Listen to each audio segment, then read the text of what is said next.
All right, I'm ready to go. Fire away. Sun's out. What's the most difficult part of that for Josh? Yeah, listen, I'm not sure. I was saying this morning because we're always talking about pass rush lane integrity. There are snaps on here where you can be perfect with that, and he still finds a way to get out. So hopefully the number of those snaps are minimal, and we can find a way either to get him the rushes throw, or if he does decide to scramble, get enough guys around there that the gain he has is minimal. But I think we can be perfect sometimes at what we're doing up front with all of that, even with five guys. I see it with five, people commit five rushers, and he has just a real keen sense of finding that little seam. And if he gets past the 4 or 5 that you're bringing, now it's out, and that's where he's really dangerous. How difficult? Oh, I'm sorry. But how difficult is it to make the decision about whether you spy him or not spy him in certain situations? Yeah, you got them all. You got. Do you rush 4 and one of them's a spy? Do you turn 4 loose? Do you coordinate the pass rush? Do you go 5 rushes because there's technically 5 gaps there? Rush lanes. I mean, in the past, and most teams do the same thing. You got to mix it up. We're not going to sit in one thing, but we're going to have a little bit of everything. Now, all that's great. But the only time you get to use all that is if you can get them in those down and distances. What I think they're doing a really good job of is dictating the game with their run game and the play action, and they're staying on schedule. There's not a lot of 3rd and 10s or 3rd and 8s and 3rd and 9s, and it's because they're really good on 1st and 2nd down. Steve, when you look back at the first half of the Commanders game compared to the second half, it seemed like in that first half there were a few plays when running backs get loose, maybe. Yeah. Is that miscommunication stuff that you guys cleaned up in the second half? What do you attribute that to? You talking about the runs? I'm trying to. No, I'm talking about running backs catching the ball. Oh, there's one I remember that was just a missed assignment. There was one in there that was a linebacker safety communication thing. Those are 2 that stick out, but that's all it takes is 2. And if there's 1 in each drive, they're down there. But they moved the ball pretty well. Where our guys did a nice job was in those critical situational downs. Those 4th down stops were huge. And then we kind of found our groove a little bit in the second half.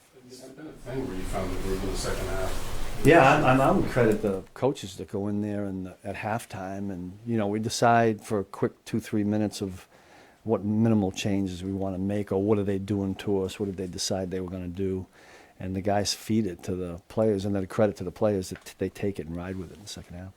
On that front, the game's changed. I mean, from when you got into, the 85 Bears, you could hold the team to 87 total yards and 3 points.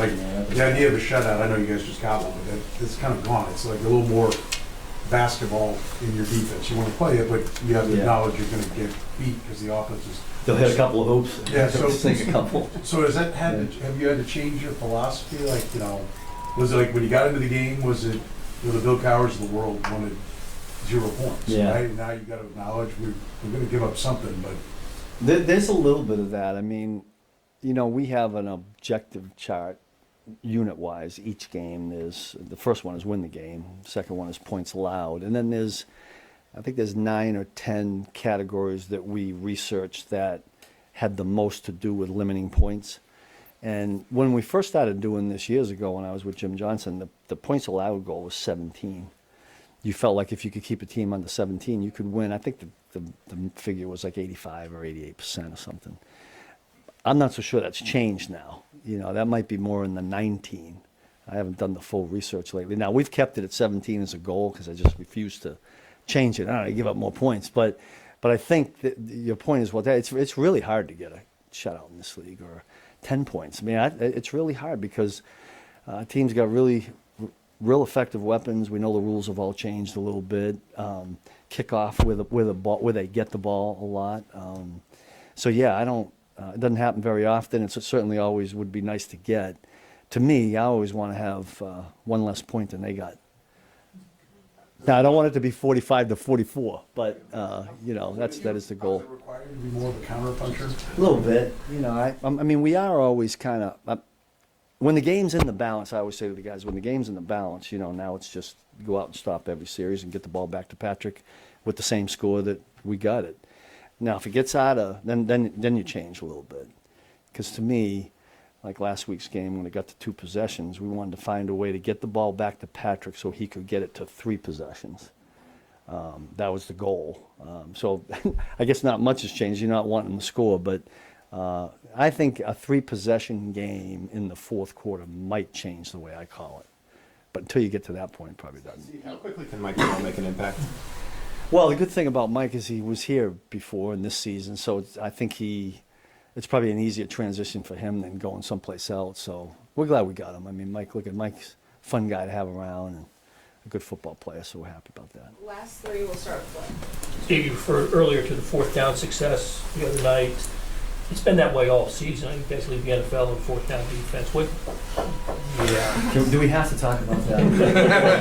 Do we have to bring that? Because this team we're getting ready to play is really good at converting 4th down. Yeah. As I recall. But what kind of key, what are some of the elements that go into being a successful defense on 4th down? I would put that right back on the players because our guys do a really good job of being on point. They recognize the situation.